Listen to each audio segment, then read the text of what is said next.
Welcome back, guys, to another episode of the Dentist and the Doer. This week, we've had a quite adventurous sort of week. Jimmy, how's your week been, mate?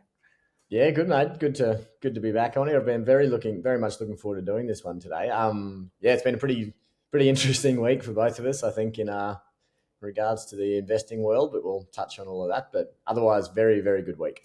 Yep. Yeah.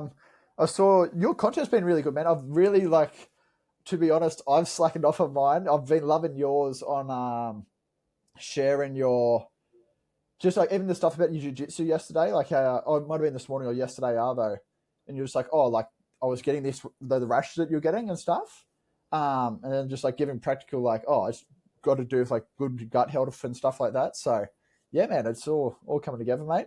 Yeah, mate. Just trying to be a bit more vulnerable. But I actually, so you know how I said last week I wanted to do maybe just for this week and not put so much pressure on, because I think if you're just putting something, I know we've got different, like we go back and forth of whether or not you need to be posting every day, but I just gave myself a bit of time and I started thinking with every post I'm going to put up, how is this going to actually, like, I need to be way more bold in what I'm saying and like way more conviction, and I can't just be like, no, you can do this, it's great, but you can do any exercise, it's good. So that the one I put up the other day about kettlebells, and I was like, I started it off with quit your gym membership and just being a bit kind of, off the bat. And mate, that got, again, I don't know how it hasn't got more views, but it got like 61 likes, 12, like 7 comments, 12 shares, 51 saves.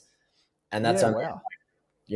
2,700 views. I don't understand why that doesn't, but anyway, it's a good, I sort of knew that one when I put it up, that I was like, this should go well, because it's, I kind of put it together kind of well, and I was being a bit more just having an opinion. I think people want people with strong opinions. They don't want fence sitters. And then with that one about my disgusting skin from jiu-jitsu, that'd be show me being a bit more vulnerable. But yeah, mate, we're getting there. But I think I've noticed you haven't done every day as well, and I probably take a bit of accountability for that, because I said last week, let's tone it down a bit. But yeah, and like honestly, like it was one of those things. I was like, oh yeah, if we're just doing 4, but like I would definitely put it back on here. Like I'm gonna have to start doing it every day, because once I didn't do it on the sad day.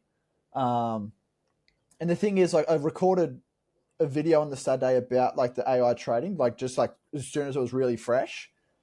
And then I was like, sort of thought about it. I'm like, oh, do I want to post it? And then I was like, oh, and then the day got away with me. I didn't end up posting it.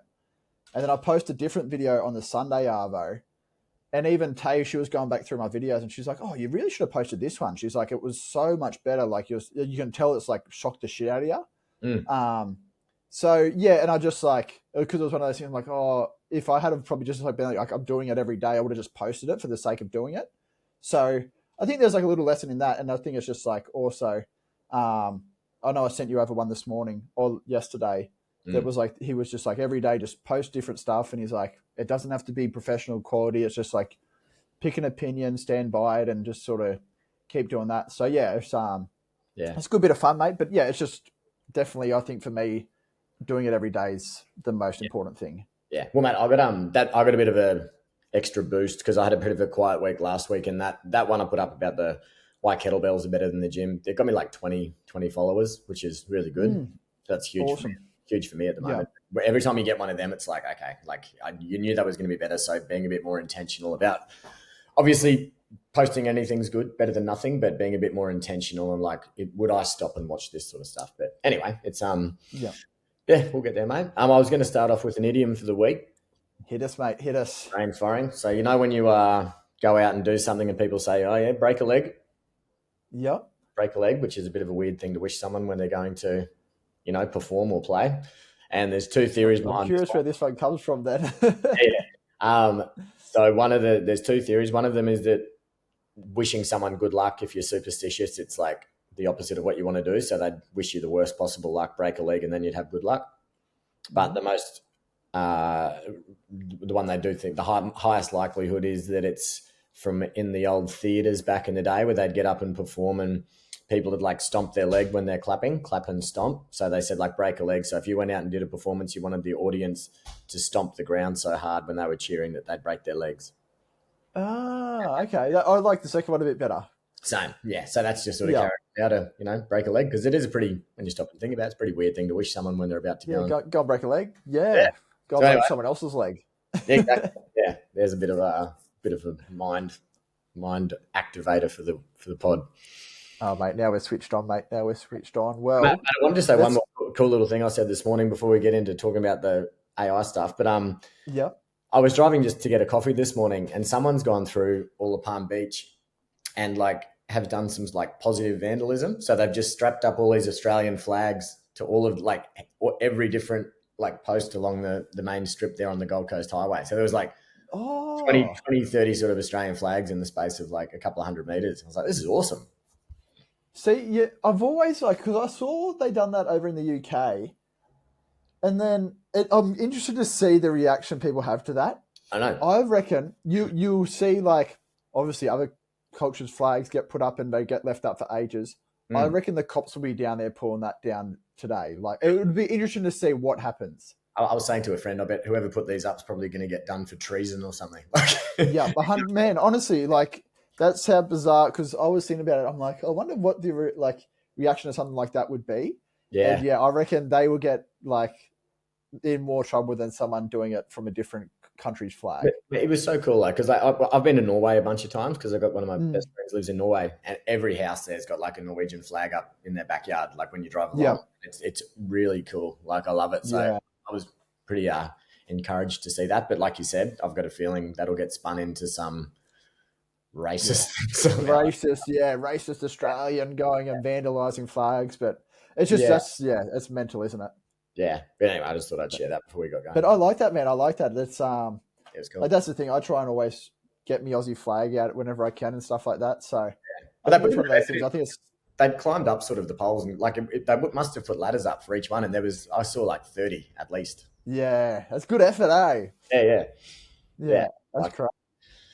Yeah, but mate, I think today we were going to talk about we had a pretty interesting. Was it Saturday last week when it happened? Yeah, Saturday morning, mate. Yeah, so where you can talk about the AI trading stuff. You kick us off, tell everyone what we were doing. Yeah. Well, I guess it was just any normal Saturday morning. I actually woke up and I had a quick look at the trading, how it was going, and I saw that Ethereum was down 8%. So like the trade was already down. Just maybe say just what the trading is, what we were doing. Yep. So with the trading, so me and Jimmy are currently in a AI trading group, and what it's mainly trades is Ethereum. So it's 10x trading. So whenever it buys in, it's trying to every dollar that you put in, it's valued at $10, so to say. So everything that goes up 1%, your actual investment goes up 10%. But if it also drops 1%, your investment drops 10%. Yeah. So it's extremely leveraged. So if it goes up, you're cheering. But if it goes down, like it did on Saturday, it can be a bit of a bloodbath. So you can sometimes bet on that going up, so you can long it or you can short it. So they one of those two basically, and it's done very, very well over the past 2 years, like crazy returns. But what happened on the weekend happened. So. Yeah. Well, so like I think even they've actually been doing it for 5 years, but they've had it as a publicly listed company for 2 years. So yeah, so they've done it for 5, and just like I think the average over the last 2 years has been 12% a month that they've traded, so positive 12% a month, and they've had like one or two clients liquidate just by some sort of rare occurrence. But even with those clients, they've sort of nurtured them all the way back up to their initial investment. And so a very reliable company. Like you said, we've both done our research on them. We've got mentors and a lot of people that we know in this group. And Saturday morning I woke up and I sort of dropped down a bit, and like I'm a pretty blasé sort of guy, so I just sort of dropped down 8%. And I was like, oh shit, that's not good. And the week and a half before it, I think it was about maybe 2 weeks before it sort of dropped down that amount as well. And at that stage, like, it was nothing to worry about. Like, the liquidation price was still 2,500. So I was like, oh, look, to even get anywhere near that, I'm like, Ethereum's got to pull back so hard. But then, because over the next 2 weeks, all the AI's indicators had been like, it's going to like go nuts. So the AI had actually put a fair bit more money in. So the liquidation price had went from $2,500 up to $3,600. So it was like AI was betting on a massive, massive win for itself. And pretty much what happened was Trump started coming out, but there was actually a bit behind it that apparently the exchanges have manipulated the market over that day. So I'm not sure if you saw what came out, but even Binance is starting to do refunds for some people as well, because they've actually come out and said like there was a manipulation in the market, and it's obviously not massive. Like it's either between a 5 to a 30% refund. But yeah, so there was a massive manipulation in the market, and people just dropped money completely out of the cryptocurrency market just to completely short all these prices. And it was about, some people are saying it was around $20 billion worth of money that got liquidated. I've also heard some people say way more than that actually was a real number that got liquidated. Some people are saying up to like $200 billion got liquidated, but it's hard to know exactly how much got liquidated from the markets. And yeah, so just really quick, the whole thing just dropped down. Like I said, I woke up, it was at, Ethereum was at negative 8%, and the trade was probably at like, maybe negative 80% or something like that. I went for a 5K run, went for a swim. So I was back home in like maybe 35 minutes. And as I'm walking up, I was getting all those notifications. You then rang me. And then I'm like, what is going on? It's like everyone's like saying like transfer money over if you can, just to like keep your money. Because if you put a bit more money in, it would make the liquidation price go lower. Yeah. And so I'm like trying to do that on my phone. You're ringing me. My parents are ringing me. Everyone, like my phone's going nuts. And then all of a sudden I just get the notification saying like your money's just been liquidated. And it just like, I was just like, bang, it just stopped. And I was just like, what? Like, it was just like the most chaotic 5 to like probably 10 to 15 minutes. It was just like rush, like trying to get stuff over, watching like, oh, surely it's not going to happen. It's not going to happen. It's not going to happen. And then it was just like the bomb just dropped, and I was just like, oh my God, that just happened. Like, it was like watching a horror scene, and you're just like waiting for the punchline to hit. And then it hits, and you're just like, wow. It was crazy because I didn't have as much. I think I lost 16,000 Australian. So like, there's people that have lost way, like you've lost way more than me. But and we know people that have lost 300,000, hundreds of thousands. And even with my sort of, relatively small investment there, I remember I was the same. I woke up and I got a few little things on our Discord that we've got there, like messages saying transfer some money, and I was like, whatever, didn't think much of it. And I just drove down to get a coffee. And I was driving back, and I shouldn't have been, but I was on my phone just sort of watching it. I was like, that's dropping pretty fast. And then I just didn't think it was going to happen. Then as soon as I pulled over, it just said like 3 cents left in your account. And then it was just like 0. And I was like, what? Like, surely not. It felt like it was a bit of a dream. And then I came up, I saw Tani, my girlfriend, just walked into the room and just went, I just lost all my money. Like, I didn't even get one trade out of this thing. And because I've been watching the trade, so I joined at the probably worst possible time where I haven't actually seen a trade pull off yet. I've seen it be like crazily, my money's been way down, it's been way up, and I've been like, take my money out, but like I trust that they know what they're doing. And the crazy thing is that a while ago they put up a video just telling everyone, in this trading group to stop stressing, like it goes up and down, kind of half, laughing, going, don't worry, you're not going to lose your money, you're going to make money. And then it dropped, and I was like, initially I was just sort of laughing because I was in a little bit of shock, and then I was like, what are we, like, shit, like that takes a lot of to make sort of that much after tax money to put into it. But then I don't know, I spoke to you and I was saying that I did say to myself when I put the money in there, like, I'm prepared to lose this. I'm like, it's a very risky sort of thing, it's very volatile, but when you actually see it all gone, you're like, oh, that sucked. But then you just got to laugh and just think, it's not gonna, if you put too much money in where it's going to destroy you, you shouldn't have done that. Like, I knew this would be annoying, but like, it's not going to, I'm still going to eat, during the week. But I did have to go and start shopping at Aldi to try and cover some of the losses. So, my nan saw your video of that, mate. She said she'll send over her pensioner's card so you can get groceries if you need. Mate, I'd like that. But I actually got a lot of people reaching out after the Aldi video, but shout out to Aldi if anybody's trying to save some money. If anyone a sponsor. Yeah. But yeah, I spoke to you then. It was pretty interesting because, like, you lost way more than I did, but it's interesting to see how you kind of handle these little losses, and there's nothing you can do about it. Like, once it's gone, and then you've just got to think, what do we do now? Well, and I think that's like, if I probably had to have like, I'd say a special skill of mine or whatever it is, and it's, look, I'm not sure if it's just because I'm so blasé about life or whatever, but for me, I was just like, oh, it is what it is. Like I was speaking to my parents, I was laughing about like, and it's not to laugh about the fact that you've just lost that much money. Like I lost, pretty much 50 grand, but it was just like, holy shit, that's a lesson right in itself. Like, and it's like, what can you take about this as a positive? And how do people respond?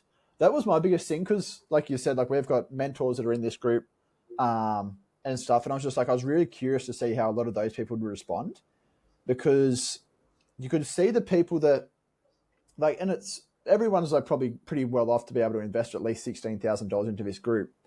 But you can see the people that had just probably scraped in to make this investment, how pissed off they were and how mad they were. And they automatically started like putting the blame on other people, where it was like the people that had lost $400,000, $500,000 were like, oh, this is shit. And this is my fault. And I've lost millions of dollars before doing other stuff. And I was like very aware of the risk. And that was like one big eye opener for me, because it was like, I was prepared, like going into the trade. I was like, look, originally I started off with about $20,000 that I put in there.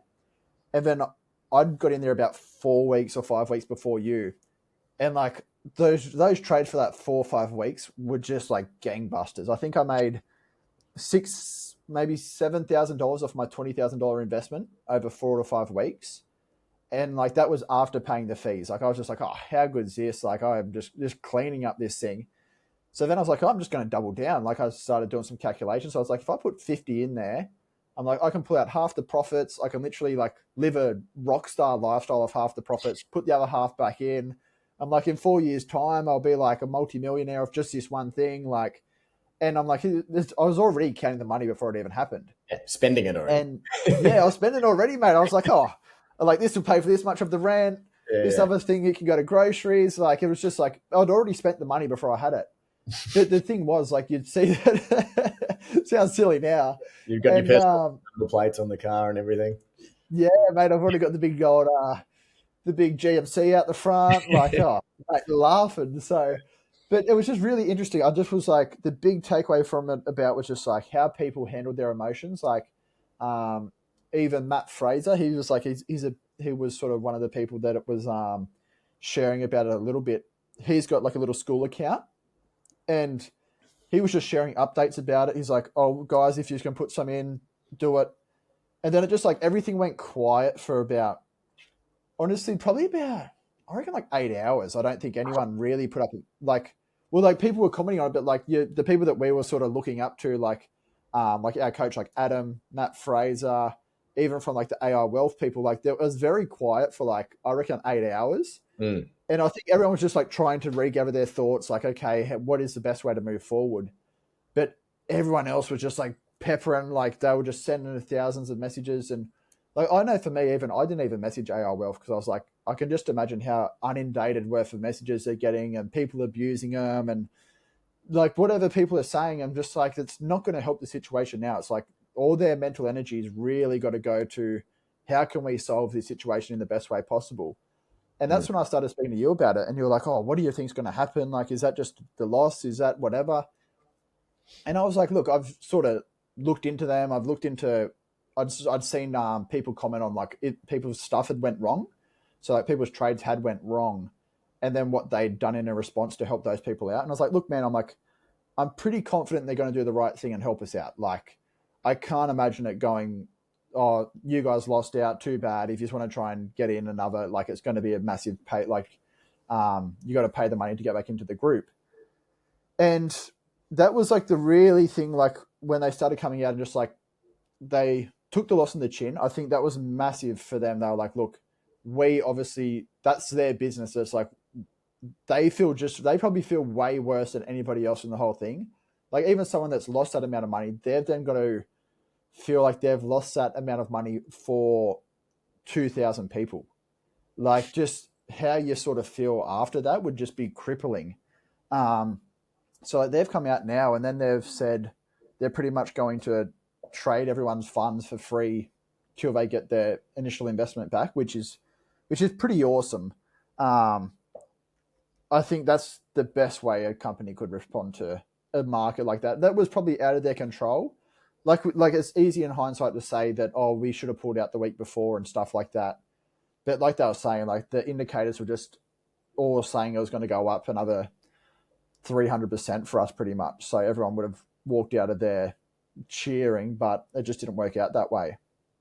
Well, I thought it was just really good too. The CEO sent out an email just saying, I'm sorry. And like, that's sometimes all you like, that makes a big difference, I reckon, just to, like owning it a little bit and saying, I'm sorry. But I think, like the thing is, you can't expect just to do something and get these crazy returns.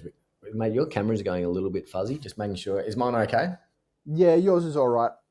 Cool. Yeah, but like you can't expect to go into something like this where you're going to get these crazy returns and not think that, you know, there's a fair bit of risk involved. Like nothing's that perfect. But I just thought, you know, handling it how they did, they just came out and said, like, we're sorry, this was a, you know, black swan event. And basically this is what we're going to do to remedy it. They could have, like you said, just shut down basically and just started a new company name or something like that, which probably would have been easier. But yeah, I'm like how they handled it has kind of weirdly made me even trust them more.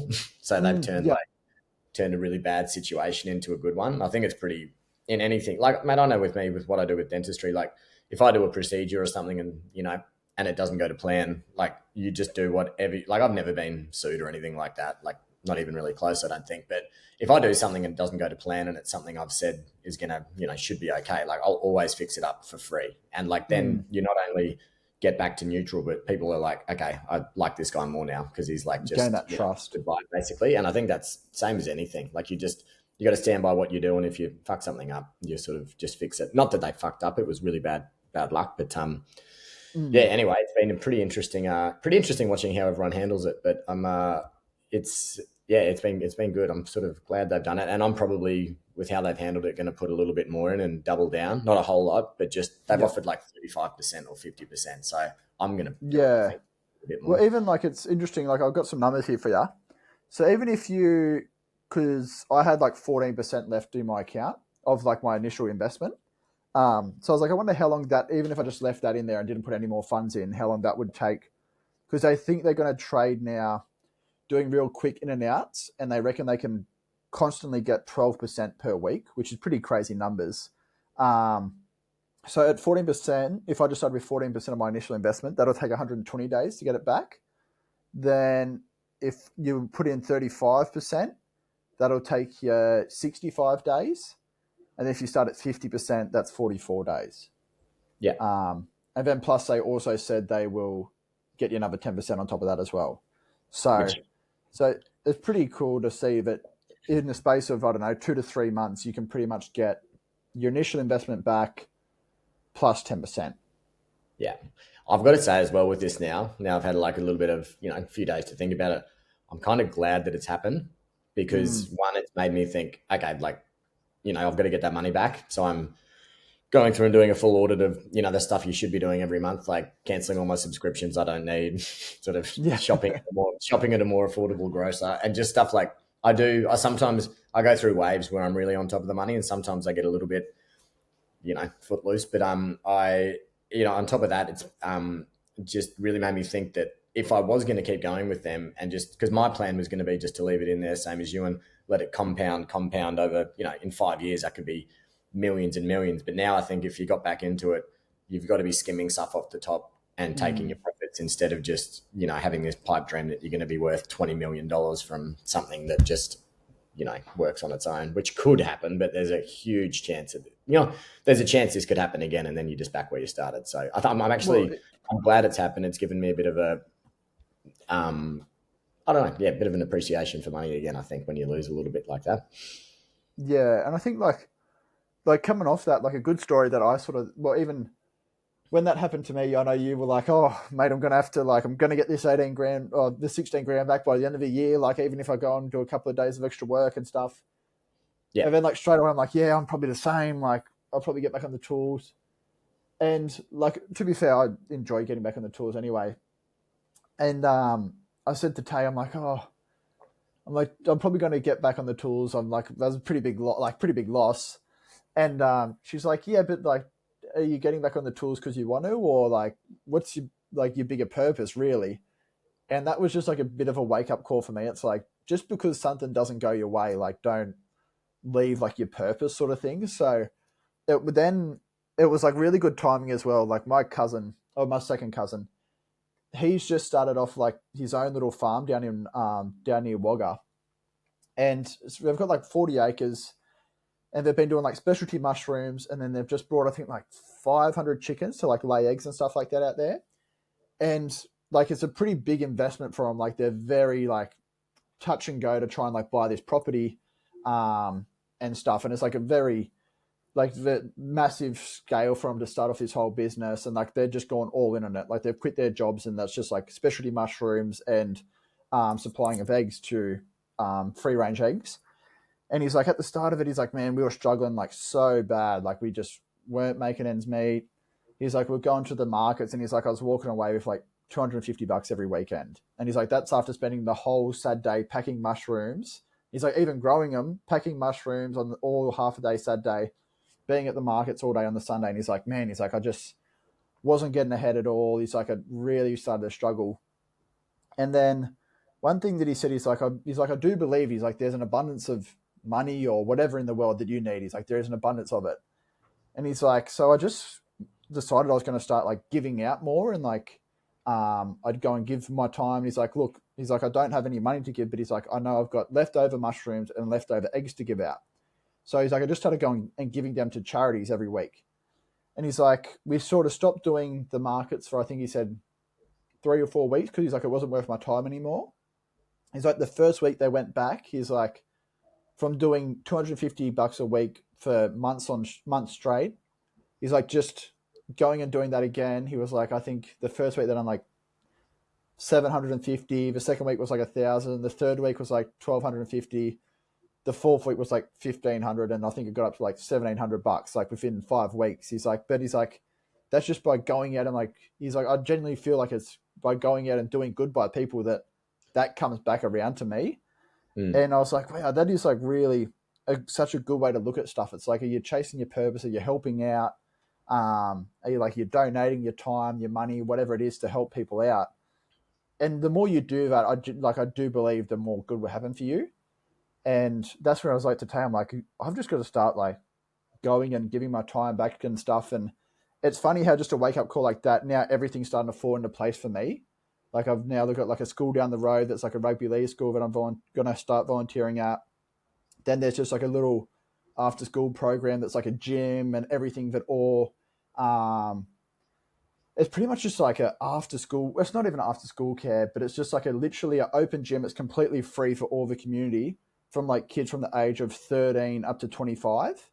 So it's just like high school kids come in there, and it's got like a gym, basketball court, table tennis. They've got computers there, pool table. And it's literally just a spot that kids just come to debrief for 3.5 hours if they don't want to go home, and if their home life's not very good and stuff like that. So that's like awesome. Now that like these opportunities to like give back more are just starting to, I think that was really like a big switch for me. It's like, obviously money's great, but it's like, what can you do to go and give back? Yeah. Well, that's a pretty common, like a lot of those books, Rich Dad, Poor Dad, they recommend a 10% tithing, allocation where you give 10% of whatever you've got to a church or just to some random person or homeless people or whatever. And it makes sense. Like a lot of people swear by, a lot of, I watch a lot of interviews with a lot of pretty wealthy people, and they sort of say the more they started giving back, the more it came back to them. So you're kind of giving away stuff selfishly because you're going to profit from it. But, that's good. That sounds like a really cool setup with that gym, like a big open door policy. That's cool. Oh, mate. And that's the thing. Like, I walked in there and I was just like expecting like someone to be at the desk or whatever. And like, I was sort of just standing there for a bit, because I think like they just thought like I must have been a kid or like someone who just goes there. So I'm just like looking around and be like, oh, you right, mate? I'm like, yeah, I've got no idea who do I speak to here? Yeah. And but then like they were showing me around, like, and it's just really interesting. Like a couple of stories they tell me, like they're like, a lot of these young kids in here like are struggling at home, like they just don't feel safe at home or whatever it is. So I was like, this is like a real home environment for them. Even like one of the stories that just blew my mind, one of the guys was telling me that there was a young 17-year-old already in 20 grand's worth of debt from gambling. Jesus. Like, they're crazy. But like, he's like, man, he's like, he broke down to me, like, just because I got a boxing ring there. He's like, you get to 5 o'clock. He's like, the boxing ring is just full. He's like, the boys just like sort of want to go at it in the boxing ring. And he's like, literally, he's like, I was sparring with one of the young kids. And he just like broke down to me. He's like, oh man, I'm really struggling. Like, I'm already in this much debt. And he's just like, wow, how does that, like, he's like, it's a real eye-opening experience of like what you feel like is a normal, he's like, is so not normal for these kids that come in here. So I'm really excited to like dive into that and just like sort of put a fair bit more of my time into just giving back to, like, I'm able to do that. So it's like, it's probably pretty selfish if I don't do it. So yeah. Yeah, that's cool. Geez, gambling sounds like a bad addiction to have. Like, it's a pretty real addiction. Oh. From this. Like, I suppose, you know, with what we're doing with that AI trading stuff, it's a form of gambling, a little bit more controlled and sort of bit of meaning behind educated sort of gambling, I suppose. But yeah, that's crazy at that age. That's a lot of money at 17 if you sort of don't even have a job. That's a long time to get that money back. Oh, that sucks. Yeah, it's a tough road ahead. So yeah, no, it's I'm looking really forward to just like going and helping out and stuff like that again. Like, just that's it sort of just was a bit of a alignment for me. Just like, okay, got to get back in the swing of doing the right, because I used to donate a fair bit of money in that, like when I was like a buyer's agent and stuff, and I just fell out of doing that, and I always used to like coach and stuff like that. So I do believe like the more you go and give back to the community, the more you're going to get back in yourself. So got to start doing it again, mate.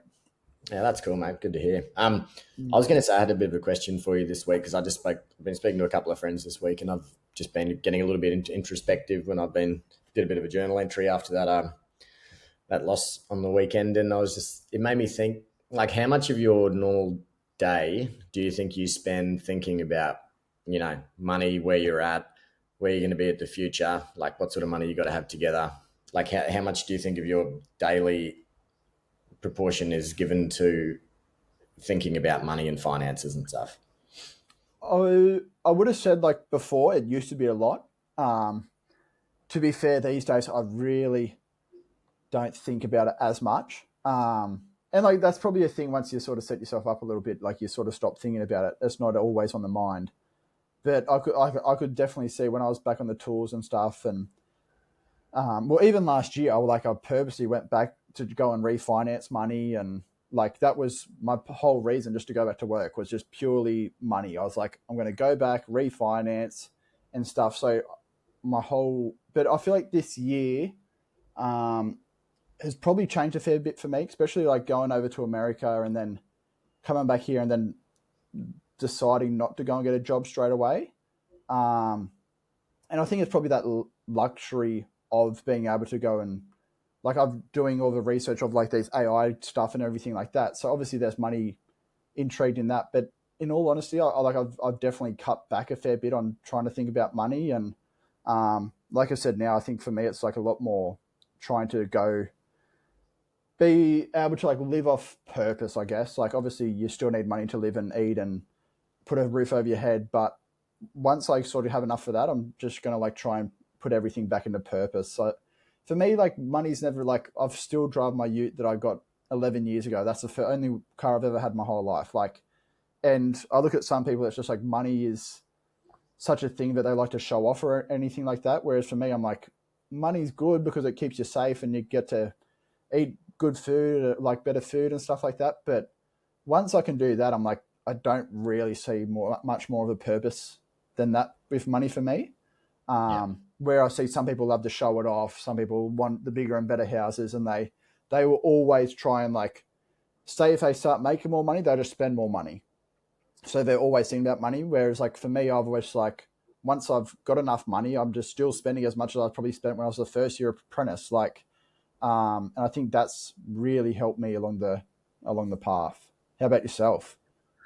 Yeah, well, mate, I'm pretty, like, I'm not obsessed with cars or anything like that, like fancy stuff. Like, live pretty simply, and I don't spend a whole lot of money. I don't go on crazy Euro holidays or anything anymore. I might have gone through that stage a little bit in my 20s, but I think about it a lot. Like I think I don't know whether or not it's a bad anxiety or a healthy anxiety where you're constantly thinking, right, how can I sort of, am I going to be set up down the track when you got kids and all that sort of stuff? You're going to be able to give them a good shot at what they want to do. And, I had a really good childhood where I could do what I wanted to do. And I sort of feel like I've got to reproduce that for my kids, or else it feels like I've taken more than I've given. So, I think about it a lot, like not about, I want to have a Ferrari or anything like that. I just want to think, but it's kind of shifted a little bit more lately to, I want to be, comfortable, but just doing stuff that I actually enjoy. And like you said, a bit more sort of purposeful sort of existence. But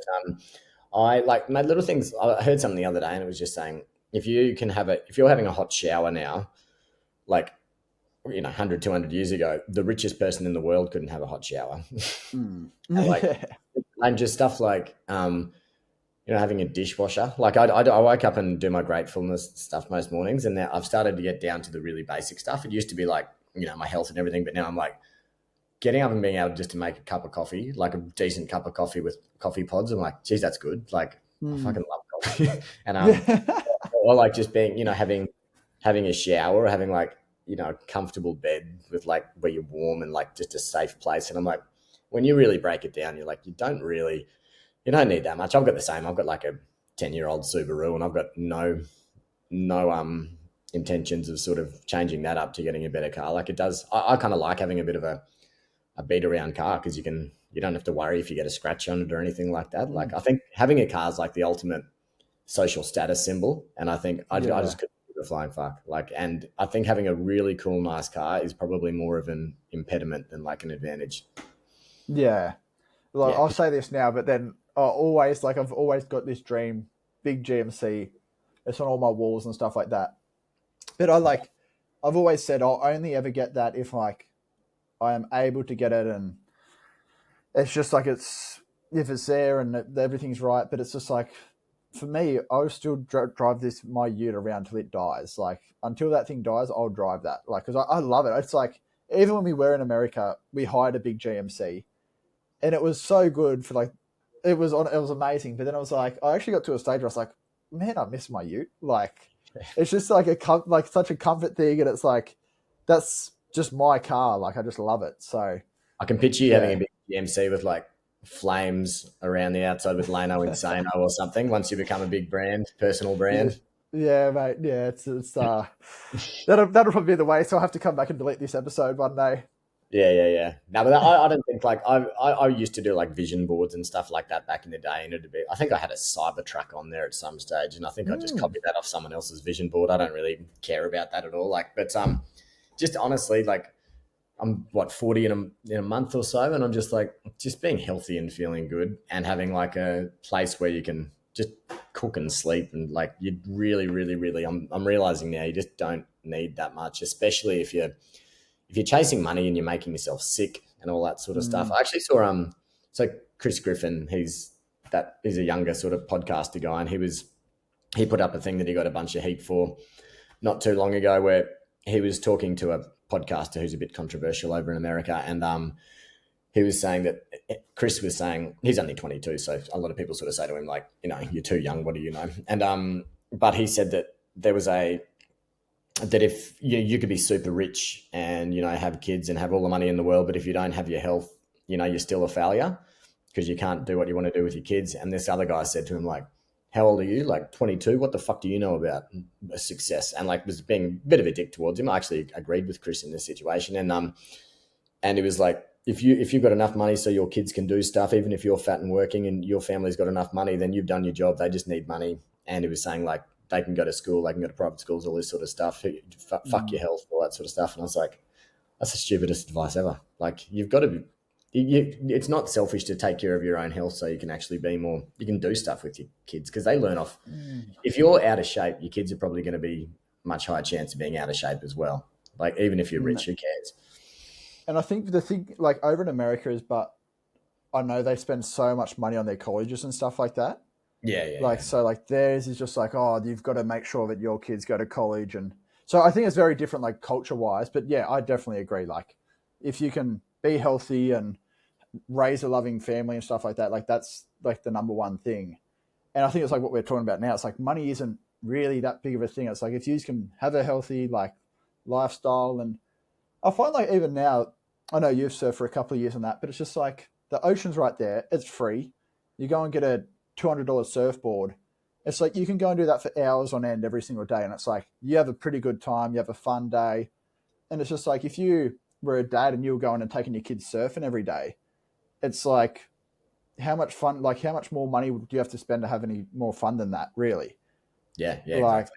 Whereas some people are like, all right, you've got to go and spend like 20 grand on a souped up motorbike for your kid and drive them around all of Australia and that to fulfill them. But it's just like, it's not really like, it doesn't have to be that much. Like you can go and you can play touch footy with your kids and be healthy. And because in the end, it's just like your happiness is the main thing. Like your health and your happiness. And I guarantee I guarantee your kids would appreciate more if you went surfing with them for an hour than if you just gave them a pair of sneakers and didn't see them for the rest of the week. Well, one thing, man, when I grew up, like all my mates had PlayStations, Xboxes and stuff like that. And when you're the only kid that doesn't have them, like I always used to be like, oh, like, can't I have one and this and that? And mum and dad would always say to me, like, oh, like, would you rather us be home at 4 o'clock or whatever, the same time as you finish school?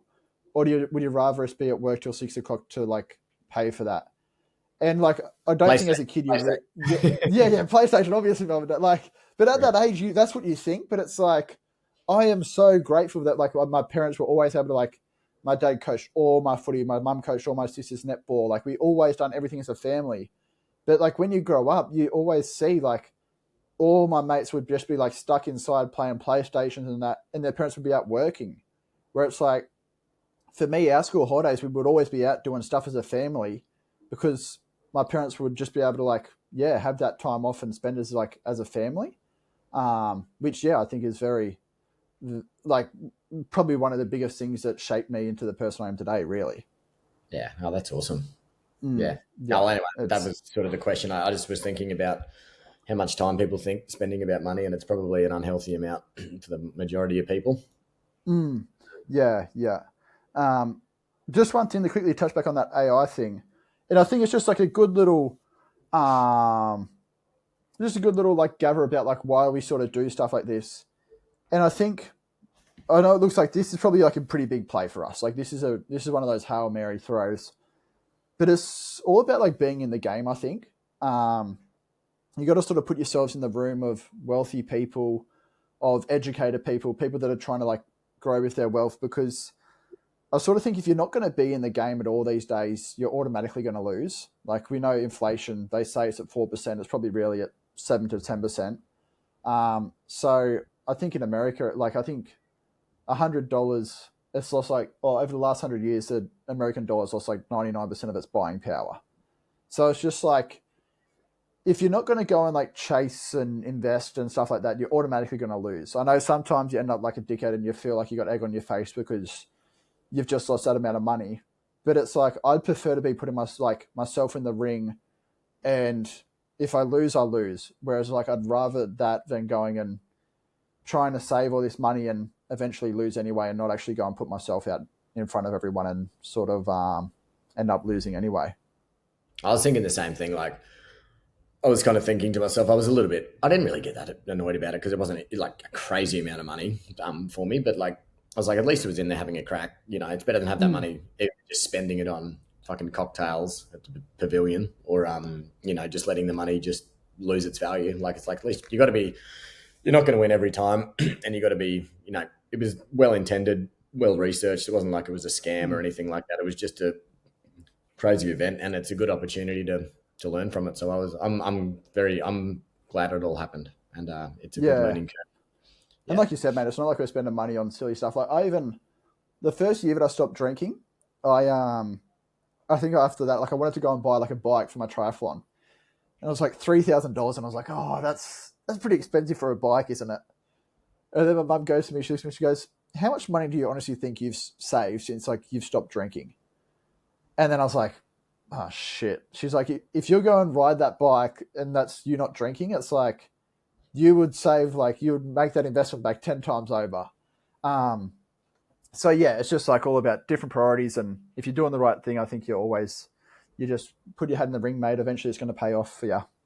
Mate, do you realize as well, like, you think, because I don't really drink anymore, especially drink out or anything, but like maybe once or twice a year I'll have a drink. But you think when you get drunk, how quickly you'll spend $100 on a round easily, like Oh easily if you're out of the place, and you could spend 405, like you could spend $500 a night easily, like on dinner yeah, and drinks and all that sort of stuff. Like we don't really go out to dinner apart from grilled. Like we yeah, live simply. But you think when you're completely sober and you're going to buy something and it's like $500, you'll think about that a lot, and you won't just yeah, part with that. And the amount of times I would have spent hundreds and hundreds of dollars on a night out, and then you wake up in the morning, you're like, I don't even know what I spent that on. Like I've got yeah. You're like, no idea. where'd that go? It's the quickest way to make yourself. And you remember the anxiety after a big weekend of you Mm. check your bank account, and you're like, oh fucking hell, no, like what have I done? Yeah, Yeah, good. know that all too well, mate. Yeah, All good. right, mate. We ready for Good. the question of the week? I've forgotten what it is. Right, yeah, mate. Gave me a bit of a heads up before. One thing you've always wanted to do but put off. I've always wanted to do an MMA fight, like one before I die, like a full on cage fight. I'd love. I'll do it one day. I don't know if it'll be some sort of double masters. Might do a Jake Paul and pick like a 70-year-old opponent or something. And a chance, but I've always wanted to do that. Like that's always been something I've got written down in my lifetime goals. So I don't know. To be honest, I used to think I'd have to have it done before 40, but I feel pretty like if it happens at 40, good. If it happens at 50, I don't even care if I train that much for it. If I get fucking knocked out in 2 seconds, I don't really care. I just want to be able to say that I've jumped in there and had a crack. Yeah, it's funny you say that, man, because the gym that I was going down to, like for the young kids, they're doing a corporate clash on next Friday night. Yeah. And they're like, oh yeah, we're gonna have people boxing here and stuff and that. And like, you should just come down. And I was like, oh, I should just say to him, oh, if you need someone to jump in last minute, like I've never boxed in my life. Yeah. But I'm just like, oh, I should just say if you need someone to jump in, I'm like, I love the experience. I reckon it'd be awesome. So yeah, it's funny you say that's one of your ones. Yeah. Well, I've got by no means saying I'm some mad fighter or anything. Like I've done a handful of boxing sessions, like a little bit of jiu-jitsu, but I think I think it's just the ultimate sort of test of, I don't know, just going and getting out of your comfort zone. There's a chance you get knocked out or choked in front of a bunch of people while you're wearing your underpants, pretty much. So good chance to embarrass yourself, and I'm sure it'd be very humbling as well. But one thing I'd say that'd be it. Yeah, for sure. Yeah. What's yours? Mine's actually bull riding. It's probably a very, very similar reason to you. Like, I don't know, there's something that just draws me to that. And it's just like that ultimate thing of just like, yeah, you've got people watching you. I think that's like just ultimate adrenaline. I don't think you can get any more adrenaline than that, really. And yeah, it's just man versus beast for 8 seconds, mate. So, mate, I've done a sheep at a rodeo before. How'd you go?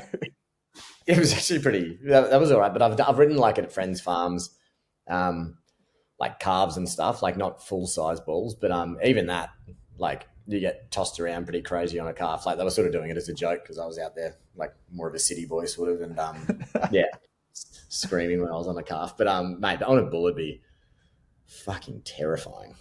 Oh mate, they're just such powerful animals, and like I heard one guy say, his name's Chad Wright, and he's like an ex-Navy SEAL guy over in America, and he's a pretty extreme sort of dude. Like this guy, he came out of school and then went into the Navy SEALs, passed he's done all of like the training and everything, and he was like super fit, and then they started doing the medical test on him, and he might have got through a couple of stages, but then they done like a heart test on him, and he had a condition in his heart, but it's like it wasn't like a life-threatening condition, but it was just like if you scuba dive down to some sort of depth, something may happen there.